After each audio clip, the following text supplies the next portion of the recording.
கிறிஸ்துவுக்குள் பிரியமான சகோதர சகோதரிகளே, இயேசு கிறிஸ்துவின் இனிதான நாமத்தில் உங்கள் அனைவருக்கும் என் அன்பின் வாழ்த்துக்கள். இன்றைய தினம் உங்களுக்காக கொடுக்கப்பட்ட வேத வசனம் சகரியா 11ஆம் அதிகாரம் 17ஆம் வசனம். மந்தையை கைவிடுகிற அபத்தமான மேய்ப்பனுக்கு ஐயோ! பட்டயம் அவன் புயத்தின் மேலும் அவன் வலது கண்ணின் மேலும் வரும். அவன் புயம் முழுவதும் சூம்பிப்போம், அவன் வலது கண் முற்றிலும் இருளடையும் என்றார். தாவீதின் சகோதரர்களுக்கு நல்ல அரசாங்க வேலை. ஆனால் தாவீதோ ஆடுகள் மேய்க்க வன விலங்குகளின் ஆபத்து நிறைந்த காட்டுக்கு தகப்பனால் அனுப்பப்படுகிறான். அங்கேயும் தாவீதோடு கர்த்தர் இருந்தார். ஒரு விசை ஒரு சிங்கமும் ஒரு விசை ஒரு கரடியும் வந்து ஆடுகளை பிடித்தன. தாவீது தன் உயிருக்கும் அஞ்சாமல் அந்த துஷ்ட மிருகங்களை அடித்து கொன்று தன் ஆடுகளை காப்பாற்றினான். பிற்காலத்திலே அரசனாக தேவனால் இஸ்ரவேல் ஜனங்களை வழிநடத்தும் பொறுப்பை பெற்றான். நல்ல மேய்ப்பன் எப்படி இருக்க வேண்டும் என்று நல்ல மேய்ப்பனாக இருக்கிற நமது ஆண்டவர் இயேசு கூறுகிறார். நல்ல மேய்ப்பன் ஆடுகளை குறித்து கரிசனை உள்ளவன், அதற்காக கவலைப்படுகிறவன்.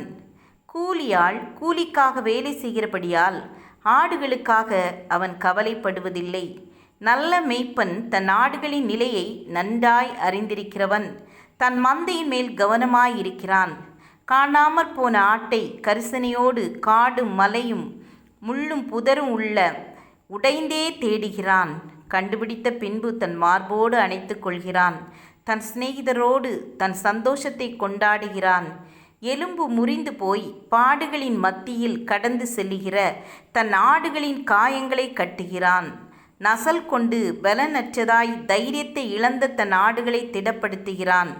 நல்ல புல்லுள்ள இடங்களில் மேய்க்கிறான். அமர்ந்த தண்ணீரண்டையில் நடத்துகிறான்.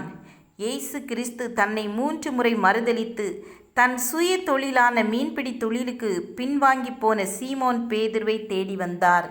தன்னை நேசிப்பது உண்மை என்றால் தன் ஆடுகளை மேய்க்கும்படியாக அவனோடு இடைப்பட்டு புதிய பொறுப்பை கொடுத்தவர் நம்மிடமும் அதையே கொடுக்கிறார். நாமும் கூட நம்முடைய வீட்டிலே சபையிலே நல்ல மேய்ப்பனாயிருக்க அழைக்கப்படுகிறோம்.